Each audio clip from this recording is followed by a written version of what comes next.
Hello दोस्तों, स्वागत है आपका। आज की इस वीडियो में बात करने वाला हूँ measurement of rate of flow of fluids का।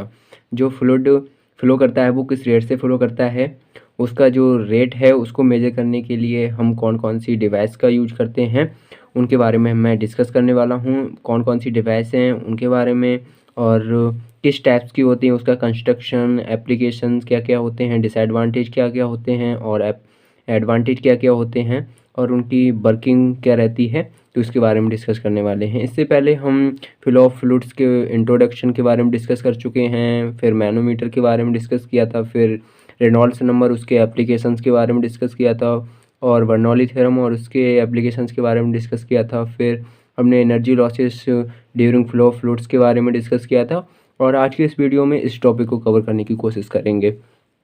इसमें 4 प्रकार के मेथड हैं जिससे हम जो फ्लूइड फ्लो कर रहा है वो किस रेट से फ्लो कर रहा है उसको हम मेजर कर पाते हैं। तो वो 4 प्रकार के हम मेथड इस वीडियो में कवर करने की कोशिश करेंगे।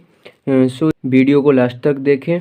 इसमें सबसे पहले हम फर्स्ट पढ़ेंगे ऑरिफिस मीटर, जिसमें इसका प्रिंसिपल पढ़ने वाले हैं, कंस्ट्रक्शन क्या रहता है, वर्किंग क्या रहती है, एप्लीकेशन क्या रहता है, और इसके एडवांटेज और डिसएडवांटेज क्या क्या रहते हैं, इसके बारे में हम डिस्कस करेंगे। तो इसका प्रिंसिपल जो बर्नौली थ्योरम पे बेस्ड रहता है। बर्नौली थ्योरम क्या कहती है? बर्नौली थ्योरम किस पे वर्क करती है? एनर्जी कंजर्वेशन पे। जब भी कोई फ्लूइड फ्लो करता है तो क्या क्या होता है कि जो किसी भी पॉइंट पे जो फ्लूइड फ्लो कर रहा है तो उसके किसी भी पॉइंट पे एनर्जी कंजर्व रहती है या कांस्टेंट बनी रहती है, एज इट इज सेम बनी रहेगी।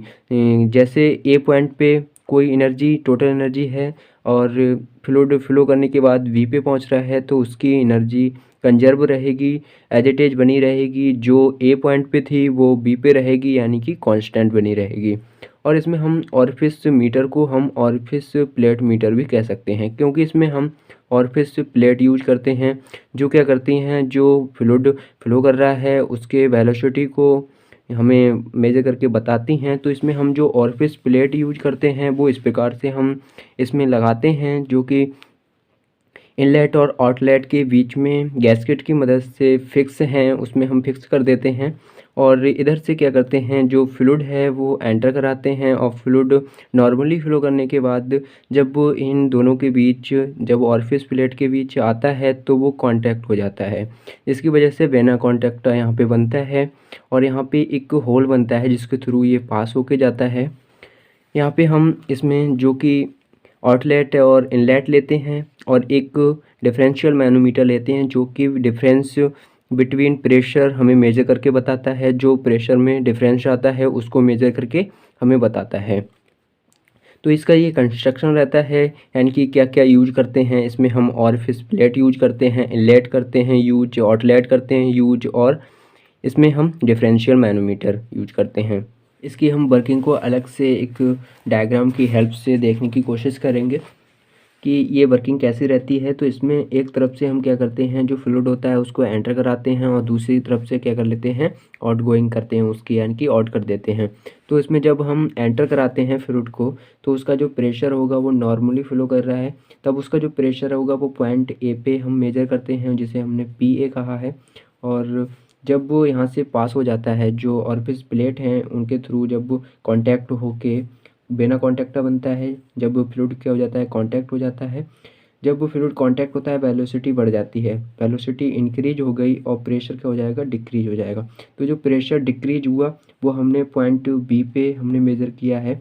पॉइंट बी पे मेज़र करने के बाद क्या होता है, जब प्रेशर पॉइंट ए पे जो होगा और प्रेशर जो पॉइंट बी पे आता है उसको हम मैनोमीटर की हेल्प से क्या कर लेते हैं, मेज़र कर लेते हैं। जब हम इनको मेजर करते हैं, जो प्रेशर डिफरेंस आता है उसकी के हेल्प से हम पता कर लेते हैं कि जो फ्लूइड है वो किस रेट से फ्लो कर रहा है। ये इसकी सिंपल वर्किंग रहती है। और इसके हम यूजेज के बारे में बात कर लें तो इसके यूजेज क्या क्या हैं। इसकी वर्किंग में यही लिखा है कि जो वर्किंग होती है वो बर्नौली थ्योरम के प्रिंसिपल पे बेस्ड रहती है, और इस पे इनलेट लेते हैं, आउटलेट लेते हैं, और एक डिफरेंशियल मैनोमीटर अटैच कर देते हैं जो कि प्रेशर डिफरेंस को मेजर करता है दो पॉइंट के बीच में। और हम इसमें ऑरिफिस प्लेट लेते हैं जिसके थ्रू जो फ्लूइड होता है वो पास होता है और बिना कॉन्टैक्ट बनता है। जब पास होता है तो क्या होगा, उसकी वेलोसिटी बढ़ जाती है, प्रेशर घट जाता है। और इसके एप्लीकेशंस की बात करें तो एप्लीकेशंस क्या रहता है the main application of orifice meter used at several places to measure flow rate.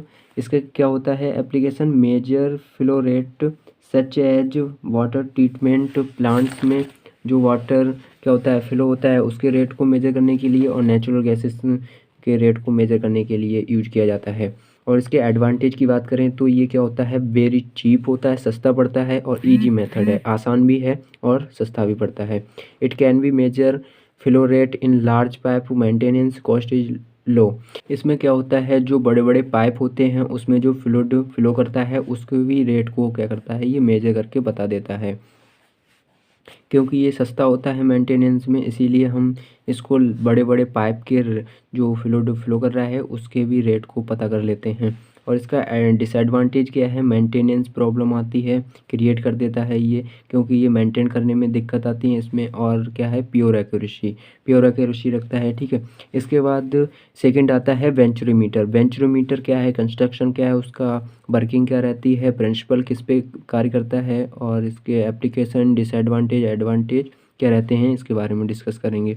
तो यह भी क्या है इसके हेल्प से हम मेजर फ्लो रेट, उसके जो फ्लूइड फ्लो कर रहा है उसके रेट को मेजर कर पाते हैं इससे भी। और क्या इसका जो प्रिंसिपल है वो बर्नौली थ्योरम पे बेस्ड रहता है। इसमें क्या होता है जो प्रेशर एनर्जी होती है वो काइनेटिक एनर्जी में चेंज हो जाती है, उसी की हेल्प से हम जो फ्लूइड फ्लो कर रहा है उसको रेट को हम कैलकुलेट कर लेते हैं।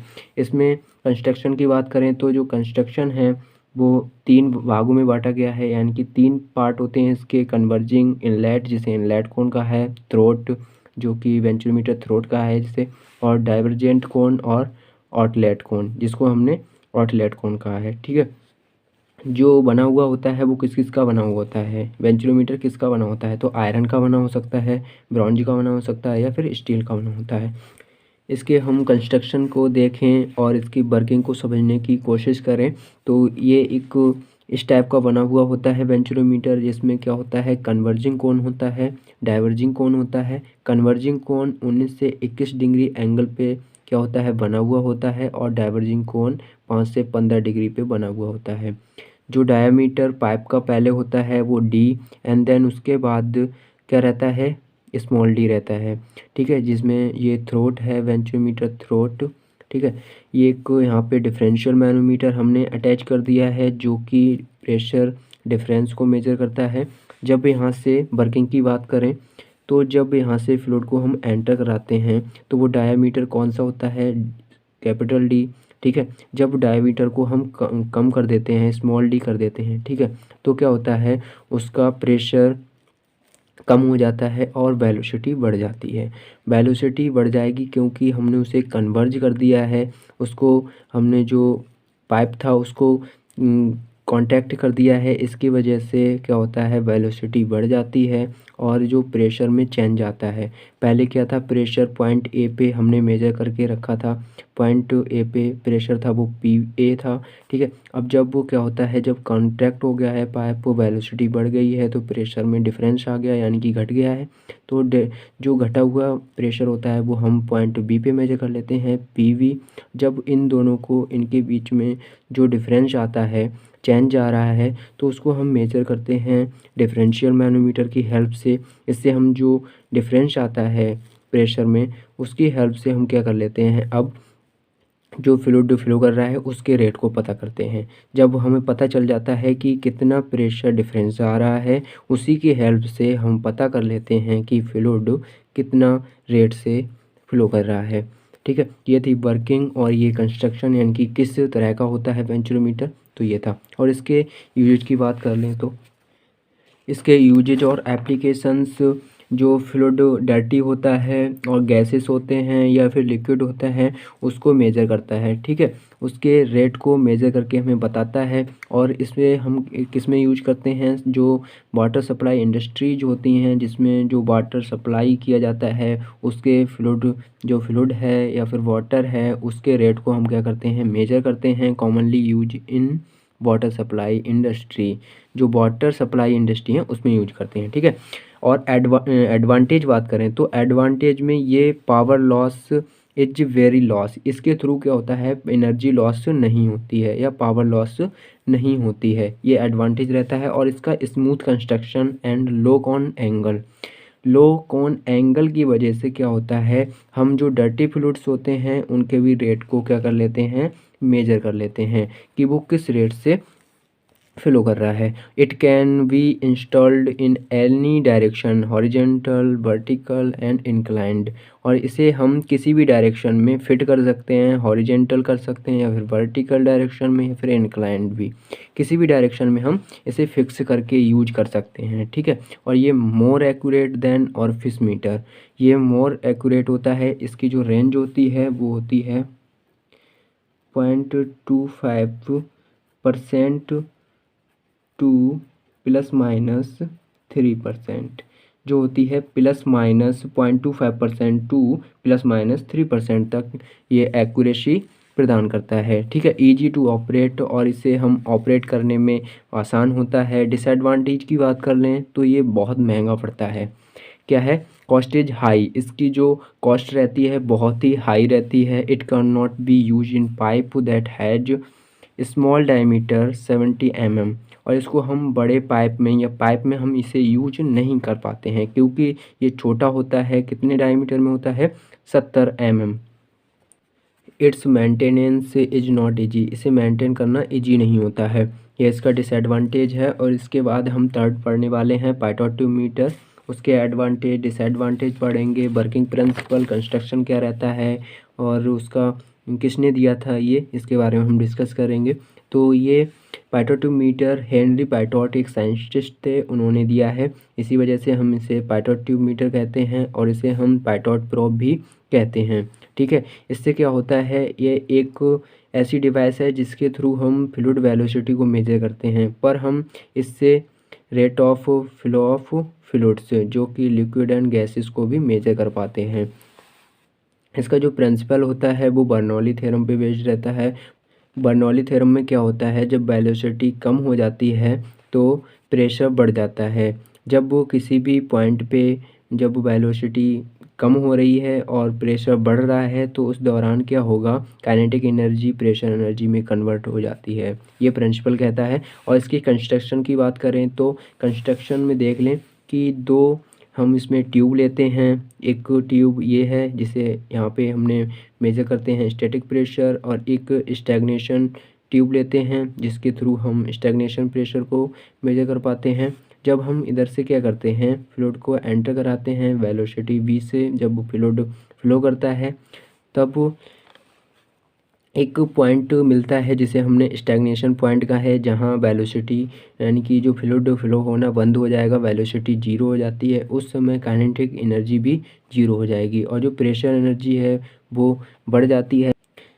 जब वर्किंग की बात करें तो जब वर्किंग होती है इसके थ्रू कि जब वो फ्लूइड एंटर हुआ तो वेलोसिटी v से जब यहाँ पे स्टैग्नेशन पॉइंट पे वेलोसिटी जीरो हो गई तो क्या होगा, जब यहाँ से स्टैटिक प्रेशर जितना फ्लूइड यहाँ पे चढ़ा है इस पाइप में तो उसके थ्रू स्टैटिक प्रेशर हम मेजर करते हैं। और इस पाइप से क्या होता है, जितना फ्लूइड चढ़ पाता है उससे हम क्या कर पाते हैं, स्टैग्नेशन प्रेशर को मेजर कर पाते हैं। अब दोनों स्टैटिक प्रेशर और स्टैग्नेशन प्रेशर के बिटवीन जो भी यानी कि जो डिफरेंस आता है, जैसे मानते हैं यहाँ पे स्टैटिक प्रेशर यानी कि जो फ्लूइड यहाँ तक चढ़ पाया था और इस पाइप में जो फ्लूइड है वो यहाँ तक चढ़ पाया। अब जो हाइट यानी कि एच हाइट डिफरेंस आ रहा है, इसमें ज़्यादा चढ़ गया है एच हाइट, तो जो प्रेशर डिफरेंस आता है उसी को ही हम एक नया प्रेशर डायनेमिक प्रेशर कहते हैं। उसी की हेल्प से हम जो फ्लूइड किस रेट से फ्लो कर रहा है उसको हम मेजर कर पाते हैं। तो इसकी ये वर्किंग है जिसमें दिखाया गया है कि जब तक जो फ्लूइड होता है वो पाइप में या ट्यूब में तब तक चढ़ता रहता है जब तक इक्विलिब्रियम ना पहुंच जाए, इक्विलिब्रियम तक ना पहुंच जाए। जब वो पहुंच जाता है तो उनके बीच एक हाइट का डिफरेंस आता है या कह सकते हैं प्रेशर डिफरेंस आता है, जिसे हमने डायनेमिक प्रेशर कहा है।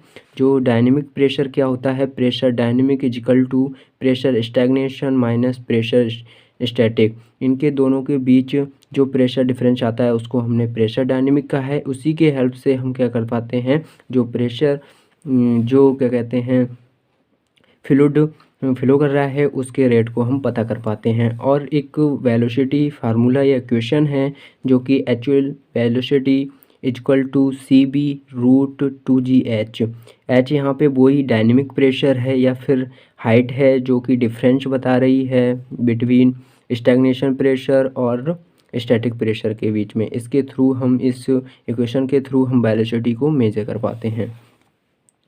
और इसके हम एडवांटेज डिसएडवांटेज एप्लीकेशंस की बात करें तो इसके एप्लीकेशंस किस किस में यूज होता है इसका, तो ये measure speed of an aircraft की क्या करते हैं स्पीड को मेजर करने में इसका यूज होता है। और बोट की स्पीड को मेजर करने में यूज होता है।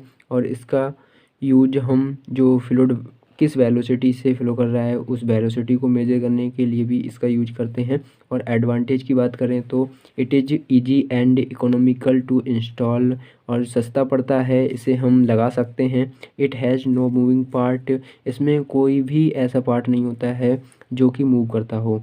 It is small in size, और ये साइज में क्या होता है स्मॉल होता है, छोटा होता है। It is low in cost, और सस्ता भी पड़ता है, महंगा नहीं होता है। ठीक है। डिसएडवांटेज की बात करें तो low sensitivity and poor accuracy, low sensitivity रहती है और प्योर एक्यूरेसी रहती है। ठीक है।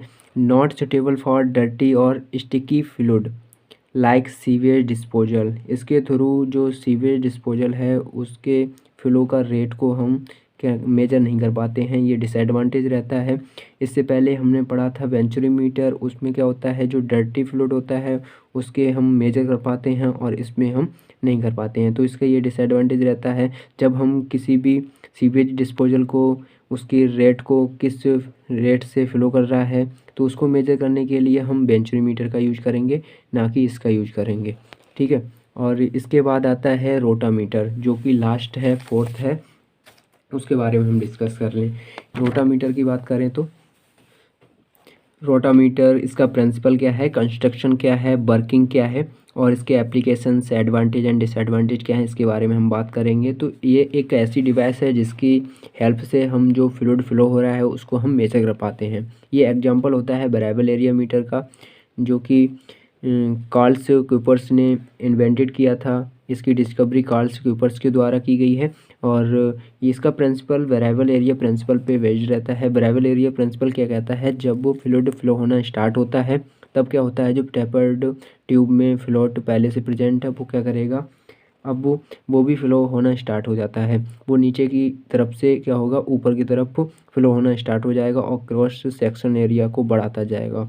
ठीक है। जितना फ्लो होना स्टार्ट हो जाता है, जितना भी फ्लो होगा उतना ही क्या होगा, फ्लूइड भी फ्लो होगा। ठीक है। इसका कंस्ट्रक्शन की बात करें तो क्या है कि कंस्ट्रक्शन में वर्टिकल टेपर ट्यूब होती है जो कि ट्रांसपेरेंट होती है, उसके अंदर फ्लोट या प्लेमेट होता है जो हमें बताता है कि फ्लूइड फ्लो हो रहा है या नहीं हो रहा है। और एक स्केल होती है जिसकी हेल्प से हम जो फ्लूइड फ्लो हो रहा है वो किस रेट से फ्लो हो रहा है उसको हम रीड कर लेते हैं। इसकी वर्किंग की बात करें तो जब हम इसकी वर्किंग करेंगे तो सबसे पहले हम क्या करेंगे, जिस पाइप के फ्लूइड की हम वेलोसिटी या फिर रेट को मेजर करेंगे उसमें हम क्या करेंगे, रोटामीटर को अटैच कर देते हैं। जब हम इसमें अटैच कर देते हैं तब क्या करेंगे, फ्लूइड को फ्लो होना स्टार्ट कर देते हैं। जब स्टार्ट करेंगे तो जो फ्लोट होगा वो भी क्या होगा, मूव करना स्टार्ट हो जाएगा ऊपर की तरफ। जब ऊपर की तरफ क्यों करता है मूव, क्योंकि वो क्रॉस सेक्शन एरिया को बढ़ाएगा, क्योंकि जो फ्लूइड नीचे से आ रहा है वो पास हो जाएगा उसके थ्रू। ठीक है। जब वो ये फ्लो होना स्टार्ट हो जाता है तो इसके जो फ्लोट है उसके एजेज या किनारे से हम रीडिंग ले लेते हैं कि फ्लूइड किस रेट से फ्लो हो रहा है और हमें पता चल जाता है। ठीक है। ये वर्किंग थी इसकी। Flow of fluid reading at the edge of the float with the help of reading scale, ये रीडिंग स्केल की हेल्प से हम क्या कर लेते हैं, रीडिंग ले लेते हैं। और इसके एप्लीकेशंस एडवांटेज डिसएडवांटेज की बात करें तो एडवांटेज क्या रहता है, इसमें हम प्रेशर को कांस्टेंट रखते हैं। ठीक है। और इसमें हम कोई भी एक्सटर्नल एनर्जी या कोई भी स्पेशल फ्यूल का यूज नहीं करते हैं। ठीक है। और इसका डिसएडवांटेज की बात कर लें तो इसमें ग्रेविटी यूज होती है, इस वजह से हम इसको किस में वर्टिकली रखना पड़ता है। ये एक डिसएडवांटेज है, इसको हम वर्टिकली ही रख पाते हैं, ना कि हम इंक्लाइंड रख सकते हैं, ना कि हम हॉरिजेंटल रख सकते हैं। इसे हम केवल वर्टिकली ही रख पाते हैं। It is difficult to handle the glass tube type. ये एक ग्लास ट्यूब टाइप का होता है, क्योंकि जब वो ट्रांसपेरेंट ग्लास होता है जो कि टेपर ट्यूब है, तो इसे हैंडल करना भी डिफ़िकल्ट होता है, क्योंकि अगर इसको रखने में दिक्कत हो गई या रख दिया तुमने, ऐसे ही छोड़ दिया, तो क्या हो सकता है कि टूट जाए। तो ये डिसएडवांटेज है इसका। It is limited to low temperature, और इसको एक लो टेम्परेचर पे ही हम वर्क कर पाते हैं इससे। तो ये एक डिसएडवांटेज है। और एप्लीकेशन की बात करें तो इससे क्या कर सकते हैं। It is used for measure the flow rate of liquid and gases. इसके थ्रू हम क्या कर पाते हैं, जो लिक्विड है या गैसेस हैं उनके रेट को हम मेजर कर पाते हैं। It is used in industry में जो यूज कर पाते हैं इसका। ठीक है, ये थे इसके एडवांटेज डिसएडवांटेज एप्लीकेशंस रोटामीटर के। और ये 4 प्रकार के हमने फ्लो मेजरिंग डिवाइस के बारे में पढ़ा। मैं उम्मीद करता हूँ कि आपको समझ में आए होंगे। बस इस वीडियो में इतना ही, और मिलते हैं अगले लेक्चर में।